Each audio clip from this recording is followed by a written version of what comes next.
Thank you, Commissioner Blanco. Let's see, we will then go on to roll call. Kathleen? Commissioner Blanco, Here. Commissioner Hernandez, Here. Commissioner Lopez. Here. Commissioner Seifert. Here. Chair Dickerson. I'm here. If everyone has had a chance to look at the minutes from the August 3rd meeting, I will need a motion to approve them in a second. I move that we approve the meeting minutes from August 3rd. Do I hear a second? He's going to have to. Second. All right. Kathleen? Commissioner Blanco, Aye. Commissioner Hernandez, Aye. Commissioner Lopez, Aye. Commissioner Seifert, Abstain. and Chair Dickerson. Yeah. Aye. All right. Dana, I believe you have a statement to make for the Zoom people. Yes, thank you. So if you wish to comment on an agenda item, please use the raised hand icon on the Zoom platform. Once you are recognized, you will then be unmuted and allowed to comment on the business at hand in the order received. The maximum comment time is 3 minutes or is otherwise directed by the chair. If you are calling in and wish to be acknowledged, please raise your hand in Zoom by dialing *9 and then identify yourself when unmuted. Thank you. Thank you very much. Public comment period. Each member of the audience may address the commission on any subject within the commission's business. Each member of the audience and each subject is limited to the discussion of 3 minutes or is otherwise directed by the chair. Do we have any speaker slips, or is there anybody from in the Zoom? Oh, I see.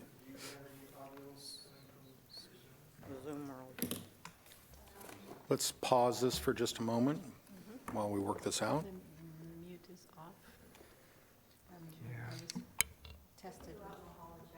When I tested with Dana. 1002, 1003, 1000.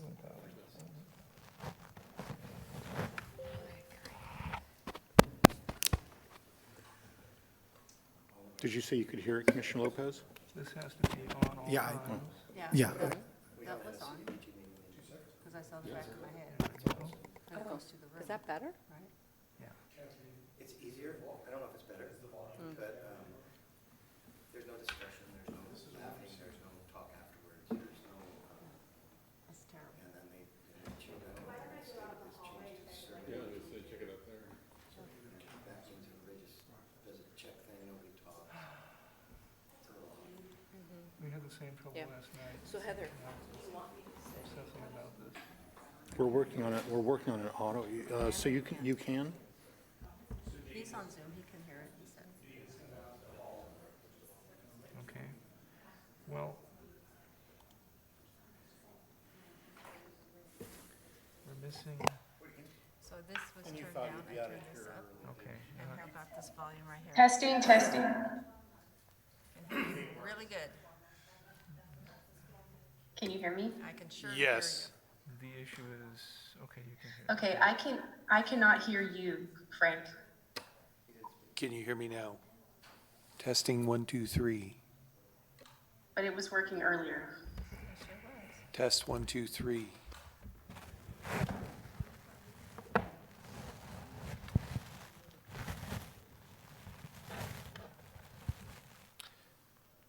Frank, you're not muted, are you? You're not muted, are you?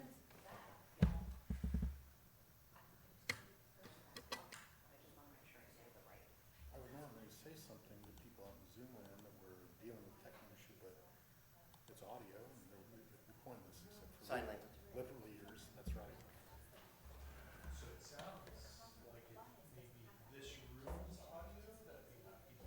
That's the thing.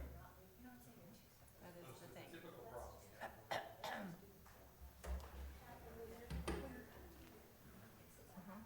It's unmuted.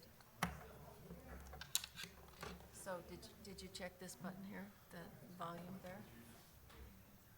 Because I had turned it down because she was so loud, but maybe that needs to go up because it was higher. It's this,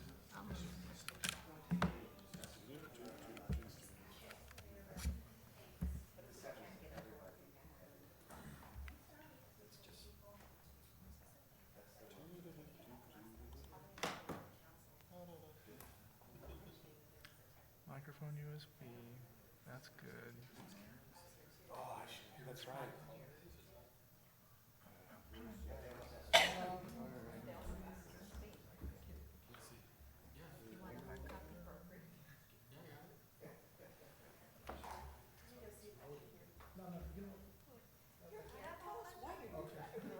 Okay.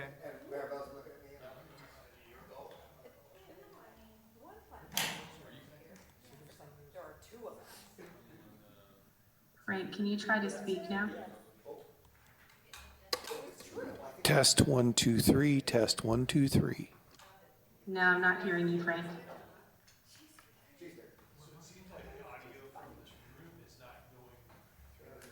Yeah, that's the same trouble we had last night.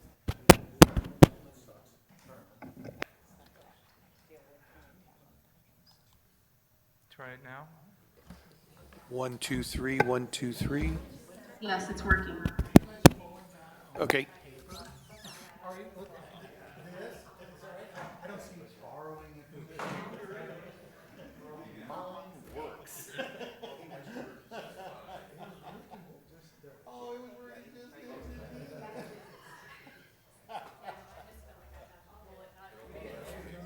It was funny.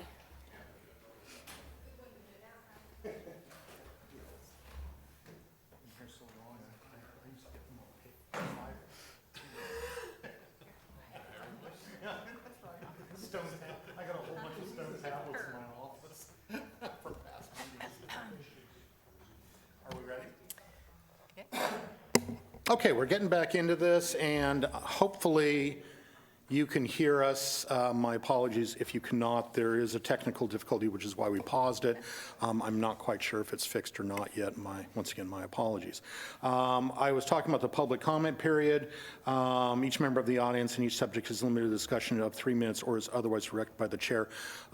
If there is anybody in the audience or anybody out there on the Zoom, is there, Dana, that wants to talk?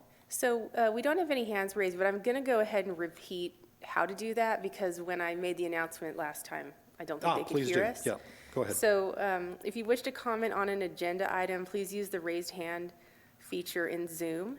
And then once you're recognized, I will unmute you, and then you can comment in the order received. And the maximum comment time is 3 minutes or is otherwise directed by the chair.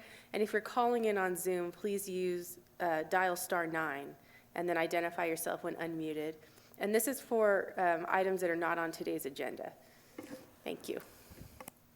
All right, thank you very much. Let's give them a few seconds to, we are at that point, so if there's anybody that would like to comment of things that are not on the agenda, please raise your hand. Otherwise, we will be moving on. There's no hands raised. Okay. Consent calendar. The consent calendar is approved with one motion. These items are read only on request of commission members.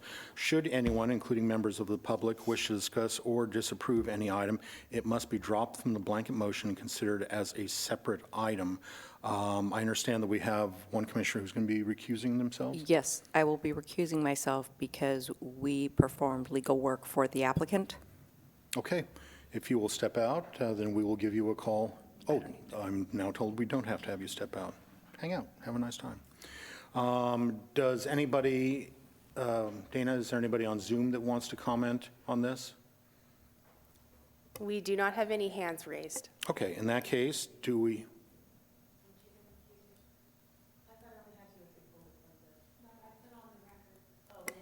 So I also have to mention that I own property within 500 feet of this property, and so if the item is pulled from the consent agenda, then I will also recuse and leave the room. But only if it's pulled? Okay. Yes. Well, it doesn't sound like anybody has any objections or disapprove or wants to discuss it. Any commissioner members? No? Mr. Seifert? No?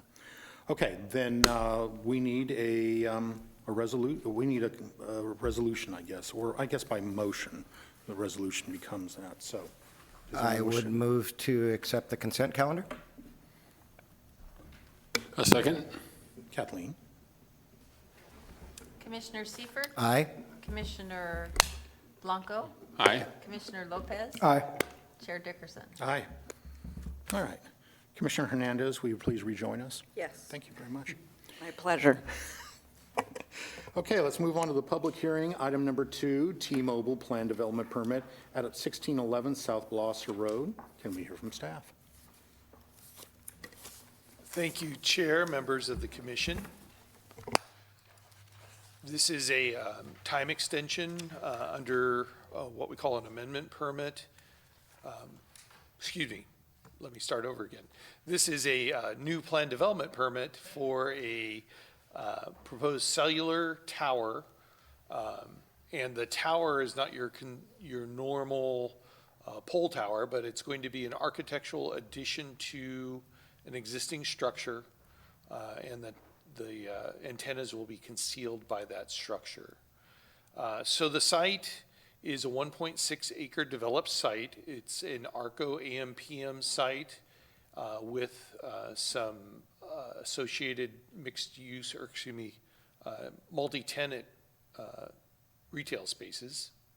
The site is at the southwest corner of Battles and Gloucester.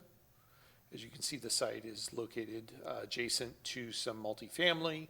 There's some single family to the west, some more multifamily to the southeast, and the future development is going to be occurring to the northeast, which is residential and multifamily and single family. So here's a zoomed in location for depicting the site. You can see the multiple buildings on the site. The center rectangle is the gas canopy. The rectangle at the lower side or the south side of the site is a car wash, and you have the 2 retail buildings. In 2016, the Planning Commission approved a similar architectural extension to what is being proposed here. The architectural extension is this location right here. It's already been constructed, and it holds some Verizon cellular towers. And that's that location there. So this application is for this element of the roof here, the building closer to Gloucester Road. Here's some site photographs. The upper photograph is looking to the west. It's the east elevation of the building. You can see the Verizon tower here, and this is the architectural feature that is proposed to be raised 8 feet. In the lower photograph, the proposed location is shown here. Here's a detailed site plan, and again, this is the element that is proposed to be increased. And just to explain and depict how that cellular facility would be arranged within that architectural feature, these are the antennas that would be behind what essentially is transparent walls, transparent to the cell signal, but opaque and in appearance looking like just a part of the existing building. So here we have some architectural elevations, some line drawings. And again, the Verizon tower, the existing tower is shown here. Here's the architectural feature that's proposed to be modified. And here's a feature with the facility equipment shown. This will be a stucco wall with some insets very similar to the Verizon existing tower. Here's another view. This is the east elevation, or the view from Gloucester Road. And in terms of environmental review for this application, this falls under a Class 3 categorical exemption. There's only minor modifications to the exterior of the structure, and the project site does not contain any hazardous or critical concern environmental resource. Therefore, no further environmental review is required. I would like to just mention that in terms of the architectural addition, the maximum height for the zone is 30 feet. The proposed tower is proposed to be at 38 feet. That height corresponds and matches the same height as was approved for the Verizon addition. Staff supports that height modification. It meets all the findings for the plan development permit. It's the minimum needed to make this Verizon, or excuse me, T-Mobile site function. It provides enough height to mount the antennas in such a way that it solves some gaps in the T-Mobile coverage. And as I mentioned, it is the minimum that's needed to make the project work. Additionally, the location of this building, and I'll move back to a site plan here, is one of the furthest points on the site away from the adjacent residential. The view of this tower will be screened from the adjacent residential development by the other elements of the building and simply the distance. It's over 200 feet away from the nearest residential structure.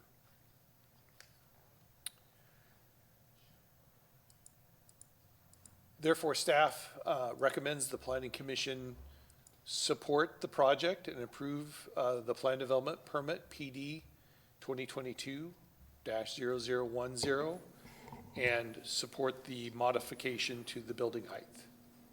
Thank you very much, Frank.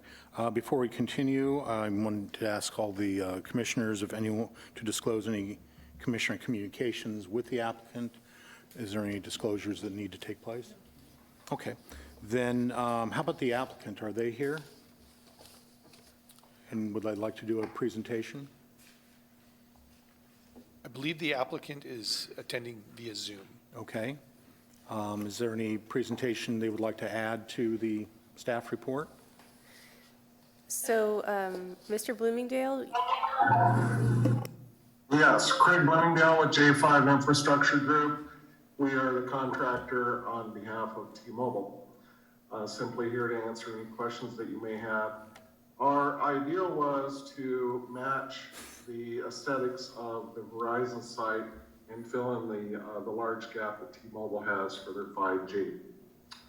Is there any other questions that I can answer at this time? Thank you very much. Are there questions by the commissioners? No, no further questions. Thank you very much. Let's go ahead and open this meeting to the public. Is there any written communication? There's been no written or any public other comment. communication regarding this project. Okay. Okay, since there's no questions for the public or the commissioners, we'll go ahead and close the hearing. And any discussions by, yes? I'm not 100% sure that it was clear that we've given the public a chance, both here and online. Did we do that? I'm sorry, I thought we did, but does the public have any, is there anybody out there with their hands raised? so we have no requests, we have no hands raised on Zoom, and we don't have any slips filled out for requests to speak. Okay, So let's I give it think let's give it a few seconds just to make sure that nobody wants to put their hand up. Not seeing any. Okay. Then we'll go ahead and bring it back to us and close it for any discussions or a motion. Does anyone have any questions or discussions? I'm ready to make a motion. Any discussions?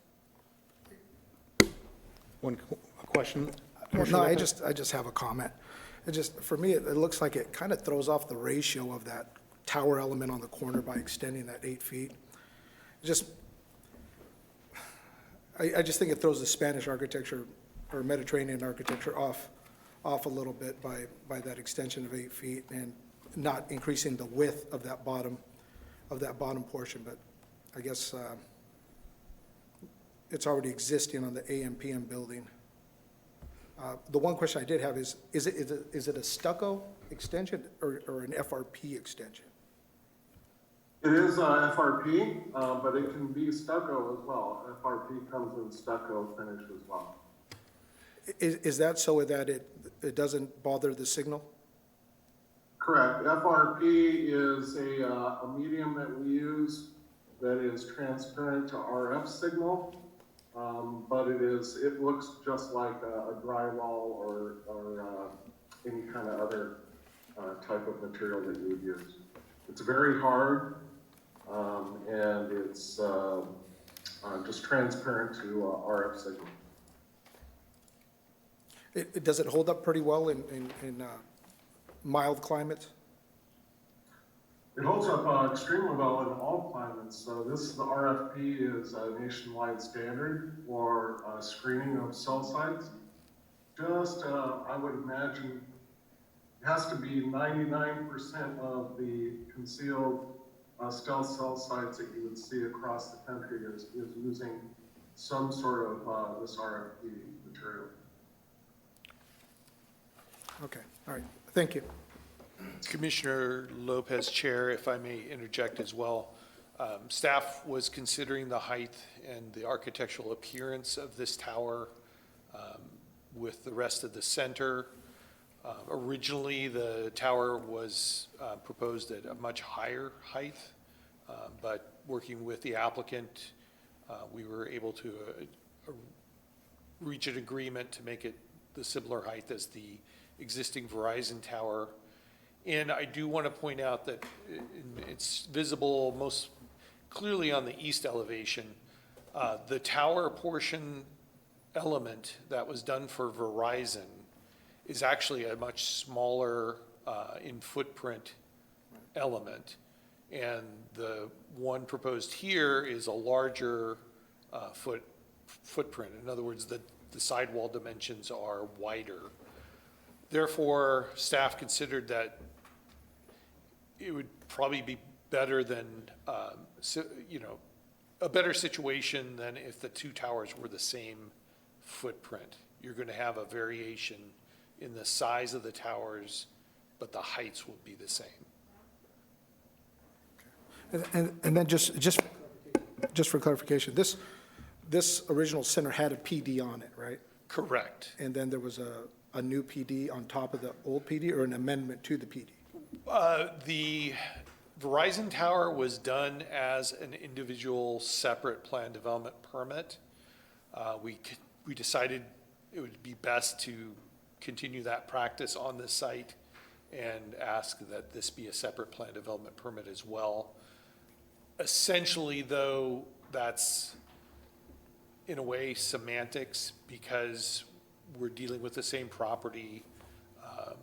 The existing PD conditions remain for the center, and these are just adding another layer of approval with conditions specific to this addition and the use as a cellular facility.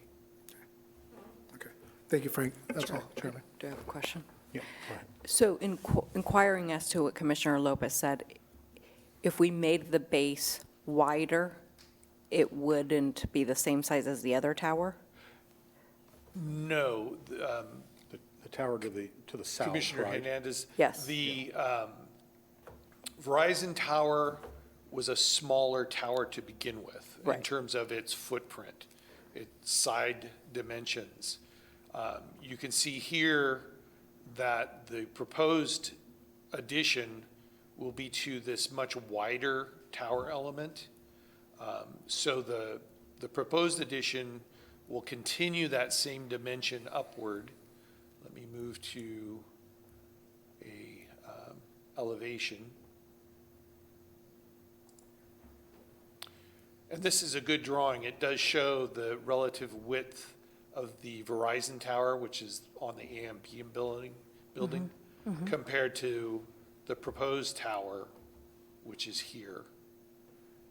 And that's a pretty accurate, it's almost not quite twice as wide as the Verizon tower element. But the heights would be the same. So in terms of, you're saying that it is already disproportionate? Correct. The proportions of the two towers are different. Right. There's multiple elements on these drawings here. You can see the existing elements. And there's actually on the building that's in question here, I believe there's 3 different size peaked roof elements. On the AM/PM buildings, similarly, there were different sized peaked roof elements. I wouldn't call them towers, but they were certainly architectural variation to the roof heights. And on the Verizon case, they chose to use the smallest of the 3. And on this application, they're using, it may be matching the other large tower, so, but they're not using the small one, they're using the larger element to propose their addition on. Okay. I have, Frank, but this tower, the wider tower, is, if we go to the overhead of the site itself, the whole plot, is that roughly the same size as that center, you see there's 3 to the west? Oh, Yeah, that. Is it roughly the same footprint as that, or is that a little bit smaller? Kind of in between the two? I cannot tell clearly. They're very similar. They're larger, and this one where the Verizon tower is located now is smaller. It's the smallest one on this building.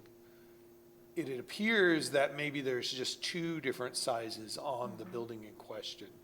These 2 are the larger, and then the ends are the smaller. Is there anything that would, I mean, is this a cascading situation where we've okayed one, then we'll open a second, and is there anything to put the brakes on all of a sudden every single tower, someone coming forward and saying, I want to put a tower inside and I need to lift that up 8 feet, or whatever the amount is? Or could we, in theory, have all of these towers being raised? I am not certain. I think that would be unlikely. Part of this review is the architectural look of this extension. There are limitations on preventing cellular facilities from going onto a site. But in this case, the discretion is a little bit mixed. It's both the use of the site as a cell facility, but also the architectural appearance. The alternative to architectural towers is an actual cell tower or monopine. And actually, some of the commission may remember that even before the Verizon application, there had been an application to place a monopine in this corner of the site. I believe it was a 40-foot monopine cell tower. The thing with the architectural addition is it is consistent with our cellular guidelines. They're not an adopted document, but it was simply guidelines that were developed regarding trying to screen cell towers, make them blend in with architecture, and so forth. So this application is consistent with those guidelines. The architecture is required. The look of the final product is required to blend in and match with the existing exterior architecture and materials. And thus, staff is supporting this application. Okay. Thank you, Frank. Commissioner Seifert. Thank you, Chair. So Frank, just be clear. So we're going to raise the building 8 feet, all the architecture, stucco exterior, paint colors.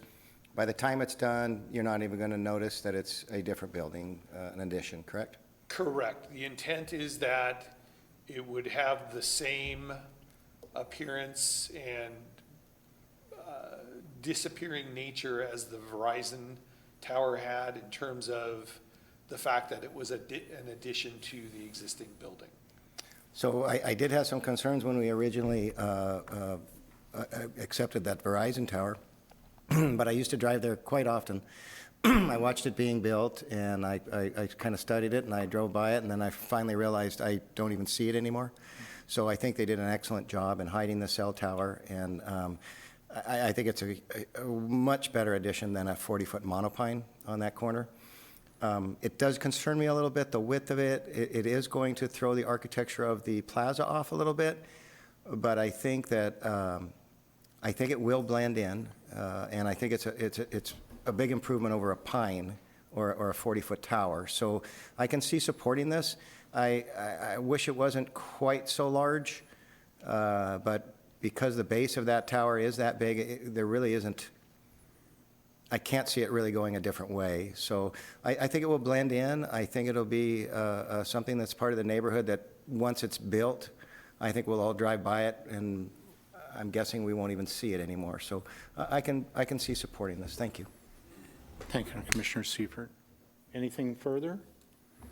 No? I agree with you, Commissioner Seifert. I think once we drive by it, it'll probably, 8 feet is, you know. Anyway, do you want to do a motion? All right. I move that we approve Plan Development Permit PD 2022-0010 at 1611 South Blossom Road. Do I have a second? I second the motion. Kathleen? Commissioner Hernandez, Aye. Commissioner Seifert, Aye. Commissioner Lopez, No. Commissioner Blanco, Aye. Chair Dickerson. Aye. Thank you very much. Moving on to item number 3, Maxco Box Facility Plan Development Permit and Conditional Use Permit at 1550 West Stoll Road. And Cody, it looks like you're up. Chair Dickerson and Commissioners, while Cody's getting set up, I did want to mention that Cody was recently promoted to senior planner. Hey, congratulations, man. Congratulations. Yeah, thanks, Dana, for mentioning that. And I'm Cody Graybell, Senior Planner, and today I'll be presenting the Maxco Box Facility, and this is at 1550 West Stoll Road. There's a PD permit and a conditional use permit as part of this approval tonight, and it includes a box warehouse, distribution facility, and outdoor storage yard. And this item was introduced to the public and the Planning Commission at the July 21st study session. So the facility is generally in the western portion of the city, and it's between West Stoll Road and La Brea Avenue to the north and south, and it's between South Blossom Road and A Street to the east and west. A Street would be further off the screen to the west. And this area has been developed with a mix of industrial, residential, and agricultural uses. The project itself is bound by the Santa Maria Valley train tracks to the south, and then to the north and west, we have row crops. And then to the east is some industrial development, including the Central Coast Truck Center, Lineage Logistics, and then this vacant site on La Brea, the commission recently reviewed for seaside packaging. And then just further to the southeast across La Brea Avenue is some single-family residential development. That's the Westgate Ranch subdivision. So the zoning at this site is PDCM Ag, which is Plan Development Commercial Manufacturing with an Ag overlay. And the project is in the West Stoll specific plan. And the proposed use is consistent with the zoning and the intent of the West Stoll specific plan, which is to support ag and ag-related industrial uses. And the project site is surrounded by a mix of different zoning, including industrial, residential, and commercial zoning designations. And there is a open space zoning designation to the south of the site, and that's used for flood control currently. And then just to the north across West Stoll Road, there is some unincorporated land, which is part of Santa Barbara County. So the project site is 20 acres in size, and it was used formerly as an oil refinery, and there is a soil management plan in place that's being used to remediate the site. And this permit does include mitigation associated with that former oil refinery, and that the project would have to comply with the soil management plan. And this is looking onto the site from West Stoll Road if you are facing south. And as we can see, the site is vacant and currently, just contains seasonally cut grasses. So next I'm going to walk through the site plan. The proposed warehouse and distribution facility is 62,000 square feet in size. It's shown on the western portion of the site plan. And the hours of the operation during the peak season, like during the harvest in particular, from April to July would be from 6 a.m. to 6 p.m. And the facility would be enclosed with a swinging gate in two different areas shown here and here. And then there'd be a 8-foot tall privacy chain link fence on the perimeter of the site here and here. And site access is proposed from two different driveways on Stoll Road, which is here and here. And there are 143 parking spaces proposed and 123 spaces are required per the municipal code. And the building itself is set back 180 feet from West Stoll Road. And the applicant has provided concrete around the perimeter of the building for trucks to be able to pull up to loading bays and then grab boxes and exit the facility. So next, I'm just going to talk about the outdoor storage in a little more detail. So there is outdoor storage proposed tonight through the conditional use permit, and it's proposed to the south and to the east of the box shed. And there's really two different types of materials stored. It includes pallets of box material that would be used to build boxes, and then separate areas to store the completed boxes outside. So the areas in blue represent where the completed boxes would be stored, and none of the material would exceed the height of the fence. And then the area in red is where the pallets of the box material inventory would be kept, and the applicant is requesting, to be able to store material to a height of 14 feet, strictly during the peak season, which is from April to July. And there's a condition of approval in place, condition of approval 4 in this permit that would limit the location and the height of the storage and the time frames. The storage could be stacked to 14 feet tall. And it's anticipated that during the peak season that there could be up to 110 truck trips that would occur. And again, this is strictly from April to July. And just a little more background on the trips themselves, what's anticipated during the peak season. Freight trucks would be arriving daily to drop off the pallets of the box material, and that would occur from anywhere between 10 a.m. until 2 p.m. And then farm trucks would be arriving in 3 separate intervals, 6 a.m., 10 a.m., and then 2 p.m. And again, this is during the peak season. And there would be no need for trucks to idle at the project site or to idle onto West Stoll Road. And there's no ag produce that's proposed to be returned and stored at the site. So a little bit more info on the requested modification by the applicant to allow the seasonal outdoor storage to exceed the height of the fence by a maximum of 6 feet. This, again, would only be occurring during the peak harvest season, so it would be from April to July. And through the plan development permit, regulations in the zoning code, the Planning Commission does have the ability to approve these types of height modification requests. Staff looks at them on a case-by-case basis, and we consider really relative to the subjective context of the project, and then we confirm whether or not if a superior design would be achieved after the request is made. So staff did look pretty closely at this design with the applicant, and we did determine that because of the setback distance being over 520 feet from West Stoll Road, and then the combination of screening with the 8-foot perimeter fence with privacy slats, street trees being planted along Stoll Road, and then the location of the 28-foot tall warehouse, screening the storage area from the street that there really isn't much of an aesthetic impact and that the request would be appropriate to support. So the applicant did provide a sightline exhibit, which just helps visualize the aesthetic impact that would occur and how minimal it would be. So this is a view from the entrance of the site if you were on Stoll Road at the two different driveways. And you can sort of see here through the fence, you know, if it was translucent, the different storage areas. So we have the blue storage area, which would just be the completed boxes. And then behind that, there's the red storage area, which is representing the box inventory that could hop up to 14 feet in height during the peak season. And again, it's pretty clear there's really no aesthetic impact after these different design considerations have been provided.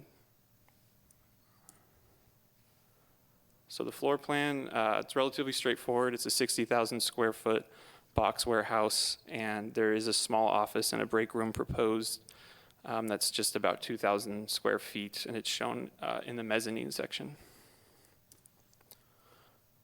And the elevations are metal, and they include vertical metal siding. The facility would be 28 feet 6 inches tall, which is below the maximum allowable height of 35 feet. And there's a consistent design across all the different elevations, which includes the vertical metal siding, a standing seam metal roof, roll-up doors with transom windows, and then a muted paint scheme with grays and whites. And on the north elevation, which is the front of the building, there's a couple more building materials that have been added just for some more architectural interest, and that includes stucco, stone wainscoting, and then metal awnings. And this proposed design is consistent with the exterior requirements of the West Stoll specific plan. These are the side elevations, and on the east elevation there is a 25-foot cantilevered roof projection, which is, it's a little hard to see here, so I can go back, and it's shown on either end here and here, and it's really meant to be used if there's inclement weather like rain. Materials can be moved and just covered from the elements. And then here's just a rendering. It shows a little more detail of the proposed facility, what it would look like. So there's landscaping proposed next to the building primarily, and then along the perimeter of the site, so here and here. And a total of 19% of the site would be covered with landscaping, and 15% is required per the municipal code. And there are 11 street trees proposed along Stoll Road, and then 10 trees along the interior of the site. And then there's one bioretention basin at the front of the facility. So environmental review was completed for this project as required by the California Environmental Quality Act, or CEQA.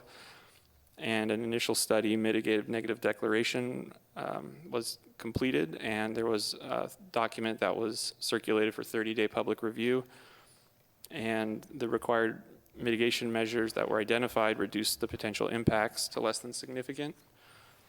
There also was a traffic study and vehicle miles traveled, or VMT, analysis completed for the project. And the study did identify that the southern half of the project frontage would need to be improved from a dirt shoulder to a secondary arterial road width. And this would also include a two-way left turn lane. And then the study also did identify that the street network currently operates at acceptable levels of service, but that the applicant would have to pay into traffic mitigation fees to address the potential impacts to the intersection at Gloucester and Stoll when the cumulative forecasted projects are constructed. And then the impacts to VMT were less than significant that were identified in the study. So none of the public comments that were received from the Santa Barbara County Air Pollution Control District or the California Department of Conservation, Geological, Energy Management Division, or CalGEM, that were submitted were significant, and minor changes to the initial study were required, and they're reflected in the initial study and mitigated negative declaration that's in the staff report. So in conclusion, staff recommends that the Planning Commission, by resolution, adopt the mitigated negative declaration and mitigation monitoring program, and then by motion approve Plan Development Permit PD 2021-0007, and Conditional Use Permit U 2021-0020 as conditioned.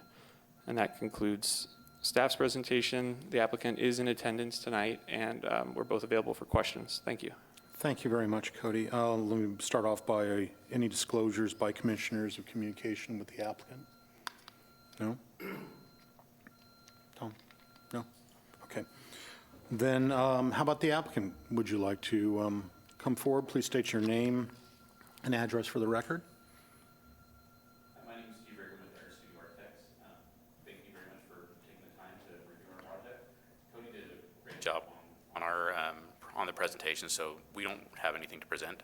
The owner's rep, Jerry Benavides, is also here, so we're here to answer any questions. Great, thank you very much. Commissioner Seifert. Thank you, sir. I do have a few questions regarding the storage. These are boxes, so you're going to be storing them outside April through July is rainy season. Is that going to work? Yes, it's actually box material, so it's actually like a corrugated material that's treated. And so it's the area in the back that has that we're requesting the 14-foot storage limit, that actually gets turned over pretty quick. So usually they're going to go through about half of that each week, and then it'll get replenished as more and more trucks come in. It's a pretty quick operation. So basically the material comes in, the boxes get made inside the box shed, and then once the boxes are created, they're stored both outside and also inside. And then as the trucks come by to pick them up from the local produce fields, they ship, put them on, and off they go. So it's a pretty quick operation.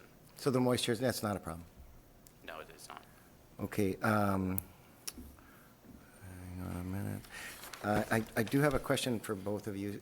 Cody, I noticed that the egress, now you got semi-trucks coming in that here, right? Correct. So it's hard to tell the scale, and obviously this is a much larger site than it looks on the plan. Yeah.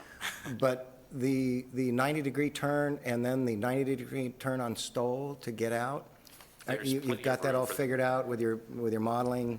Yes, there's No plenty of room problems? for the trucks to be able to maneuver in and out of the site, and also within the site. And getting in doesn't look like it's going to be an issue, but getting out looks like it's a little bit of a issue to me. It shouldn't be a problem. We actually ran the truck train model, and it worked fine. Perfect, okay. So the majority of the trucks are going to, once they get to Stoll, they're going to be turning left and going down towards the rest of, basically out to the fields. Perfect, okay. And then Cody, didn't we have the same size fence for the truck center, an 8-foot fence, and didn't they have to come back because of vandalism and problems and get that modified to a maybe even 10-foot electric fence, possibly? Commissioner Seifert, let me confer with staff.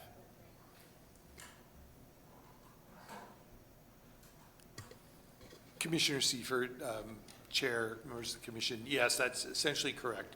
The California Truck Center proposed a wrought iron style 8-foot tall fence along their frontage. They had vandalism issues repeatedly, and they did come back and request and were approved for a secondary electric fence to complement the wrought iron fence. And that, I believe, was 10-foot tall along the frontage and 12-foot tall along their rear perimeter of the site. I remember it was quite large, and that location, you're out there in the middle of nowhere. You may want to consider raising those fences just for that very reason. And then that would also help to hide the storage if it was ever, 14 feet's 14 feet, and I agree it's far back and you probably won't see it, but just keep in mind that you're going to have to watch your own facility, obviously, and your neighbor has already had issues with an 8-foot fence. Okay. I think that's it for me. Thank you. Further questions? Chair, I have a question. Commissioner Blanco? Maybe a couple of questions. What are the hours of operation? I might have missed that in the staff report or somewhere, but what are the hours? Commissioner Blanco, the hours during the peak season, during the harvest from April to July, are proposed to be from 6 a.m. to 6 p.m. And then is there other hours non-peak that we know of, or Not the exact hours, but it'd be less. less than that, Yeah, obviously? that's- And then question on the lighting. This says lighting to be dark sky compliant. Is that, what does that mean? Is that, Commissioner Blanco, staff always just looks at lighting to ensure that there's not going to be light spillage onto the surrounding frontages. I don't know the exact details of dark sky compliance. I could let the applicant answer, I'm just curious. or Dana. So, Chair Dickerson, Commissioners, dark sky compliant lighting, those lights are fully shielded. So essentially, they have a shield over the top of the light to direct light downward onto the site and to make sure that the light doesn't spill off onto an adjacent property like Cody was mentioning. And does the light stay on 24/7, or is that light dimmed at some point, or what's the kind of? It will typically stay on 24/7, and then there are provisions in the code that require it to be, there'll be like a sort of occupancy sensor that will dim the lights in some portions to 50%.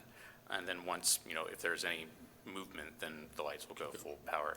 Now, those lights, when it says dark sky compliant, it just makes it so that there's no light spillage onto other properties and also straight up in into the sky, so there's no up lights. Great, thank you. Commissioner Seifert? Are you saying that the exterior site lighting has motion detectors? We have to look into, there are some provisions in the code that require to have certain lights that dim, and so there will be it's a sort of occupancy sensor that goes onto those lights, Exterior lights? on the Oh, exterior. I haven't heard of that before. Thank you. So, and they'll be just in compliant with the building code. Yeah, that's a new one for me. Thank you. So in essence, they'll stay dimmed, and then if they detect motion, they will then increase? That is my So understanding. it's the yes. inverse of what you? Yeah. Okay. Other questions? Commissioner Lopez? Maybe this question is for Mark. Is this property on city water? Yes, it is. Okay. And I know in the past we've had large fires on Industrial Way and over off of Stoll. Has fire reviewed this? That is my understanding. Okay, so are there any fire hydrants on site? There should be a looped fire suppression line on site with fire hydrants. Okay. All right, thank you. That's all. Thank you, Mr. Chairman. Further questions? No? I had a few questions. Following up on Commissioner Seifert, the vandalism that took place on your neighbor's site was on the interior of their thing. So once people got past their fencing, so they put up a security fence that part of the reason for the height of that security fence was to, in essence, dominate over the pre-existing fence that they had, or the 8-foot fence they had, so it was higher and harder to get over a secondary fence. So they actually have a space in between the two fences, and so That's it's a 8 foot yeah, and a 10 foot? that's correct. And I think it's electrified as well, so, not necessarily to incapacitate, but I think probably to warn and to set off alarms and that sort of thing. But yeah, but it's something you might think about, because that's the staggering that it was, and that was the reason for the staggering. You could probably talk to staff about that. We'll definitely look into that, and thank you for bringing it up, because, again, I think that whole community, or that whole area is all kind of in the same boat, so they just want to make sure that they're, looking out for each other, and if one person has a solution that works, then we'll definitely look into it and consider it. Yeah, and I'm sure it's not cheap, but on the other hand, how much inventory do you lose before you make the decision that you need to do that? So, a stitch in time. If they were to, so if the owner decided to go down that road in, say, like a year or so, would they have to come back to Planning Commission and go through another formal hearing process, or could that be done at a staff level? So it does require a conditional use permit. Depending on the location and the specifics of the project, they can be approved at the zoning administrator level. So we would look at that with you if you applied. It really has to do with how visible the fence is from roadways. So for example, with the truck center, that fence was highly visible from Stoll Road, and your commission had a significant amount of review on the project, and so we went ahead and elevated it from the zoning administrator to your discretion, and that's why that particular fence came to your commission. But it would also be fair to say if you use the same basic model that the truck center did, we've approved that model, and so we would probably be more open to it, especially since we've had this conversation right now, so. Thank you very much. So those questions, Commissioner Lopez brought up a question about the fire department. Are there other facilities of this size, box facilities inside the city limits? We're actually required to have a fire sprinkler system throughout the building. Right. And typically those will have a standpipe that is either on, it's on usually the corners of the building that the fire department can hook into. Right. I don't believe there's any hydrants that are proposed, but I believe it's within I think it's 150-foot hose distance. So we can double check that with the fire department, but it is required to be fully sprinklered. Is there are other facilities of this size within the city limits? So Chair Dickerson, off the top of my head, I don't know of one that is 60,000 square feet. The Seaside project we looked at is 40,000, somewhat comparable. So this facility. And do they store their corrugated outside, or is it contained within? That was contained within. And the reason I ask is my concern is, are you getting your corrugated domestically, or are you getting it offshore? It's all domestically. It's all domestic, okay, so there's probably, whatever the coating is that they're using on the boxes probably already has gone through some sort of a fire. Well, Maxco actually makes their own boxes. Do you? They make their own material. Oh, Yeah. excellent, excellent, all right. Where are you making them out of? Partly in California. Yeah. Oh, excellent, okay. And the only reason I'm bringing this up is there is, in the back of my mind, there's a bit of a concern if we ever did have a fire. I'm a little concerned about fire debris lifting and moving towards the residential, housing. So I'm, as long as fire is signed off on it and that we've brought it up as a concern, it's just something to think about for fire to maybe take a secondary look at, because a lot of, if you have it all stored on the interior, and then of course you have a fire suppressant, system inside, then that's great. It's probably pretty taken care of.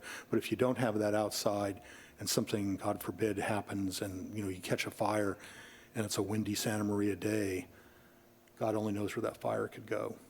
So, just something to think about. Any further questions? No concerns? All right.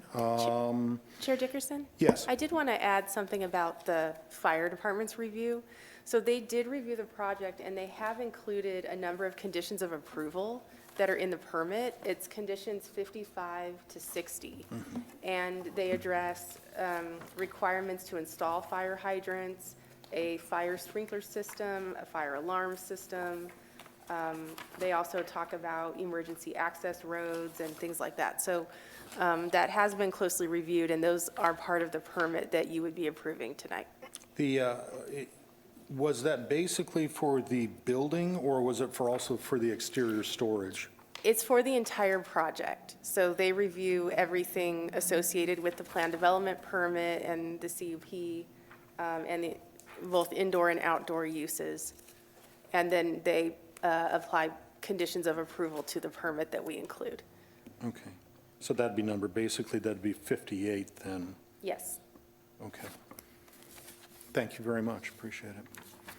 No further questions. Thank you very much. Appreciate it, gentlemen. Oh, evidently we do. Excuse me, sir, but I got my little thing. The hydrants, are there hydrants located on the plan? Yeah, there's going to be hydrants on there. I don't think we have a full utility plan.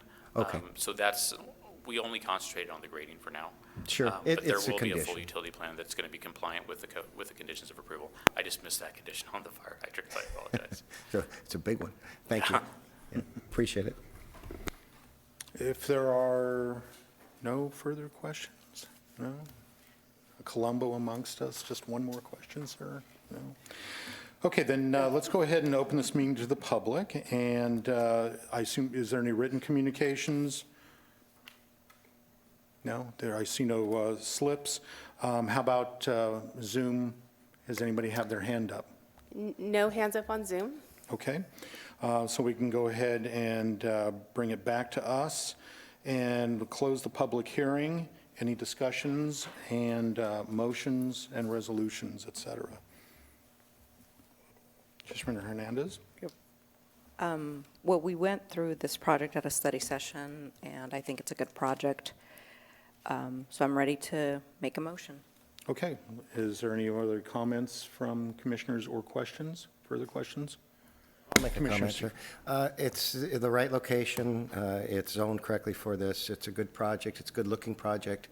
I have no problems with it. Thank you. Anything else? Okay, and I'll just make a comment. I also agree with Commissioner Seifert and Commissioner Hernandez. I think it's a good project. It is, as Commissioner Seifert said, it's a good-looking project. I'm concerned about the fire element, but frankly, I fret about that in my own house. So we'll just all knock on wood and hope that the fire department did their thing and that you've got enough water there in case that ever happens. But other than that, I think it's a good project, gentlemen. I move that we, by resolution, adopt mitigated negative declaration and mitigation monitoring program for the proposed project.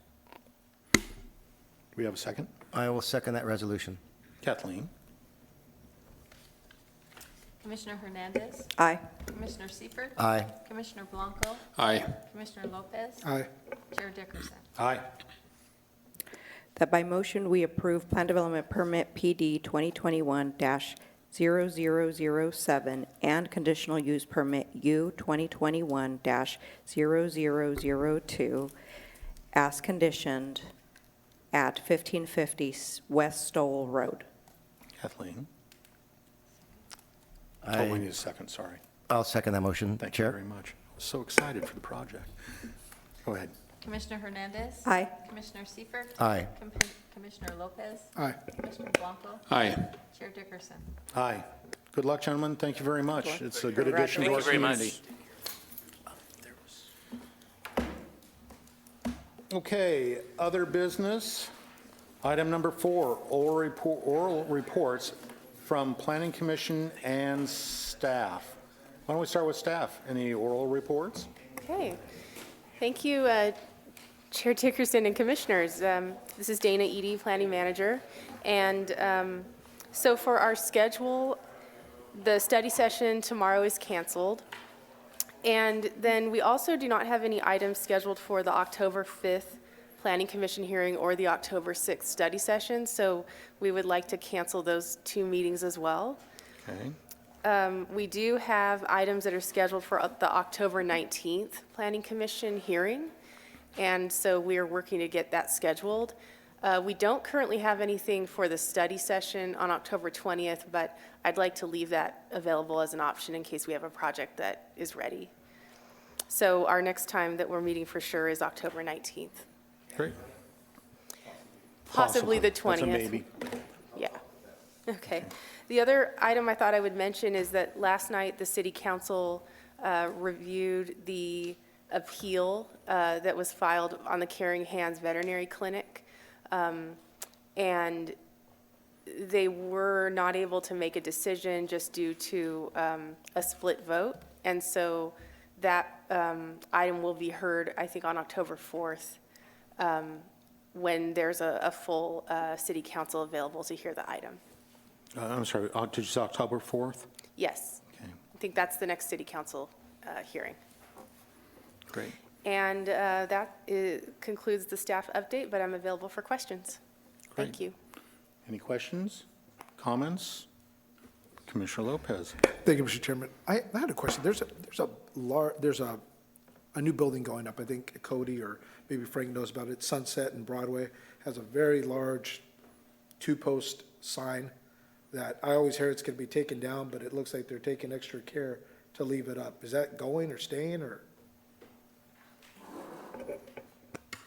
Chair, Commissioner Lopez, my recollection is that that was conditioned to be removed, but I will look into that and we will report back to the commission on that question. Thank you, Frank. Thank you, Mr. Chair. Thank you. Anything else? Thank you, Chair.